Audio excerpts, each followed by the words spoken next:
Narrated Malik ibn Buhayniya radiyallahu ta'ala anhu, Allah Apostle sallallahu alayhi wa alihi wasallam passed by a man praying 2 rakat after the Iqama. He has been pronounced.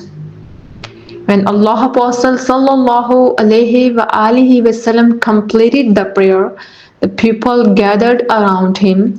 The Prophet sallallahu alayhi wa alihi wasallam or that man and Allah Apostle sallallahu alayhi wa alihi wasallam said to him, protesting, are there 4 rakat in Fajr prayer? Are there 4 rakat in Fajr prayer? Narrated Al-Aswad radiallahu ta'ala anhu, we were with Aisha radiallahu ta'ala anhu discussing the regularity of offering the prayer and dignifying it. She said, when Allah Apostle sallallahu alayhi wa alihi wasallam fell sick with the fatal illness, and when the time of the prayer becomes due and adhan was pronounced, he sallallahu alayhi wa alihi wasallam said, tell Abu Bakr to lead the people in the prayer. He was told that Abu Bakr was a soft-hearted man and would not be able to lead the prayer in his place. The Prophet ﷺ gave the same order again, but he has given the same reply. He gave the order for the 3rd time and said, you women are the companions of Joseph. Tell Abu Bakr to lead the prayer. So Abu Bakr came out to lead the prayer. In the meantime, the condition of the Prophet ﷺ improved a bit, and he came out with the help of 2 men, one on each side. As if I was observing his legs dragging on the ground owing to the disease. Abu Bakr Siddiq radiallahu ta'ala wanted to retreat, but the Prophet sallallahu alayhi wasallam beckoned him to remain at his place, and the Prophet sallallahu alayhi wasallam was brought till he sat beside Abu Bakr Siddiq radiallahu ta'ala anhu. Al-Shams was asked, was the Prophet sallallahu alayhi wasallam praying and Abu Bakr Siddiq radiallahu ta'ala anhu following him? And were the people following Abu Bakr Siddiq radiallahu ta'ala anhu in that prayer? Al-Shams replied in the affirmative with a nod of his head. Abu Muawiyah said, the Prophet ﷺ was sitting on the left side of Abu Bakr Siddiq radiallahu ta'ala anhu, who was praying while standing. Narrated Aisha radiallahu ta'ala anha, when the Prophet ﷺ became seriously ill and his disease became aggravated, he asked for the permission from his wives to be nursed in my house, and he was allowed. He came out with the help of 2 men, and his legs were dragging on the ground. He was between Al-Abbas and another man. Ubaidullah said, I told Ibn Abbas what Aisha radiallahu ta'ala had narrated, and he said, do you know who was the second man, whose name Aisha radiallahu ta'ala did not mention? I said, no. Ibn Abbas radiallahu ta'ala said, he was Ali ibn Abi Talib radiallahu ta'ala anhu. Narrated Nafi radiallahu ta'ala anhu, once on a very cold and stormy night, Ibn Umar radiallahu ta'ala anhu pronounced the adhan for the prayer and then said, pray in your homes. He, Ibn Umar radiallahu ta'ala anhu, added, On very cold and rainy nights, Allah Apostle sallallahu alaihi wasallam used to order the muaddin to say, "Pray in your homes." Narrated Muhammad bin Rabi al-Ansari radiyallahu ta'ala anhu, Itban bin Malik radiallahu ta'ala anhu used to lead his people tribe in prayer and was a blind man. He said to Allah Apostle sallallahu alaihi wa alihi wasallam, "O Allah Apostle sallallahu alaihi wa alihi wasallam, at times it is dark and flood water is flowing in the valley, and I am blind man, so please pray at a place in my house so that I can take it as a musalla praying place." So Allah Apostle sallallahu alaihi wasallam went to his house and said, "Where do you like me to pray?" Itban pointed to a place in his house, and Allah Apostle sallallahu alaihi wasallam offered the prayer there. Narrated Abdullah bin al-Harith radiallahu ta'ala anhu, Ibn Abbas radiallahu ta'ala anhu addresses us on a rainy and a muddy day, and when the muaddin said, "Come to the prayer," Ibn Abbas radiallahu ta'ala anhu ordered him to say, "Pray in your homes."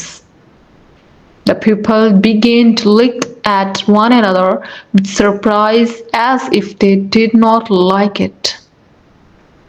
Ibn Abbas radiallahu ta'ala anhu said, "It seems that you thought ill of it, but no doubt it was done by one who was better than I, the Prophet sallallahu alaihi wasallam.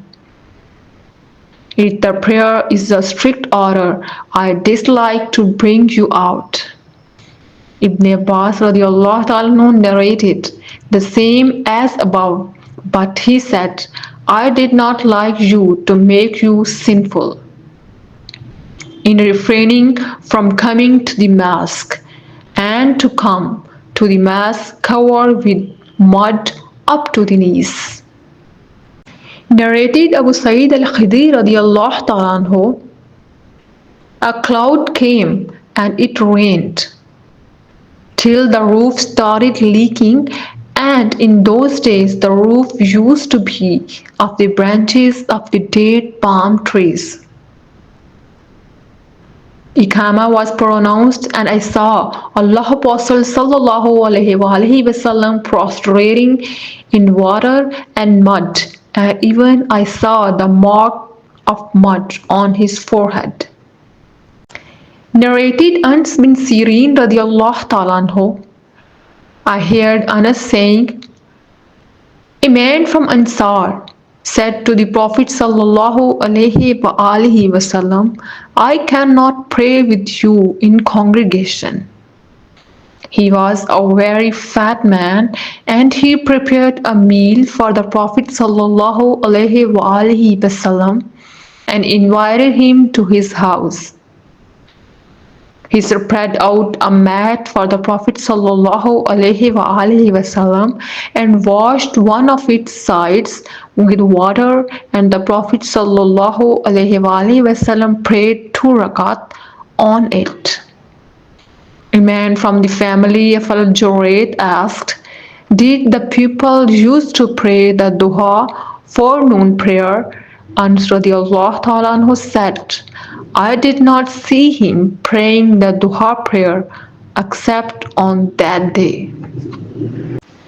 Narrated Aisha radiallahu ta'ala anha, the Prophet sallallahu alaihi wasallam said, "If supper is served and a Iqama is pronounced, one should start with the supper."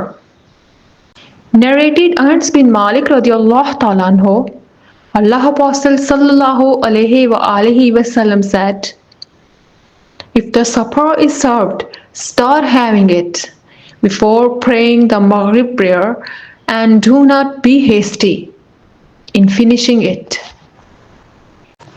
Narrated Nafi radiallahu ta'ala anhu, Ibn Umar radiallahu ta'ala anhu said, Allah Apostle sallallahu alaihi wa alihi wasallam said, if the supper is served for anyone of you and the akama is pronounced, start with the supper and do not in haste and carry on eating till you finish it. If food was served for Ibn Umar radiallahu ta'ala anhu and ikama was pronounced, he never came to the prayer till he finished it, in spite of the fact that he heard the recitation of the Quran by the Imam in the prayer. Narrated Ibn Umar radiallahu ta'ala anhu, the Prophet sallallahu alaihi wa alihi wasallam said, if any one of you is having his meals, he should not hurry up till he is satisfied, even if the prayer has been started. Narrated Jafar Amr bin Umayyah radiallahu ta'ala anhu, my father said, I saw Allah Apostle sallallahu alaihi wa alihi wasallam eating a piece of meat from the shoulder of a sheep, and he was called for the prayer. He stood up, put down the knife and prayed, but did not perform ablution. Narrated al-Aswad radiallahu ta'ala anhu that he asked Aisha radiallahu ta'ala anhu, what did the Prophet sallallahu alaihi wa alihi wasallam used to do is in his house? She replied, he used to keep himself busy in serving his family, and when it was the time for prayer, he would go for it. Narrated Ayyub radiallahu ta'ala anhu, Abu Qalaba said, Malik bin Hawarit came to this mosque of ours and said, I pray in front of you, and my aim is not to lead the prayer but to show you the way in which the Prophet sallallahu alaihi wasallam used to pray. I asked Abu Qalaba, how did he used to pray? He replied, the Prophet ﷺ used to pray like this sheikh of ours, and the sheikh used to sit for a while after the prostration before getting up after the first rakat.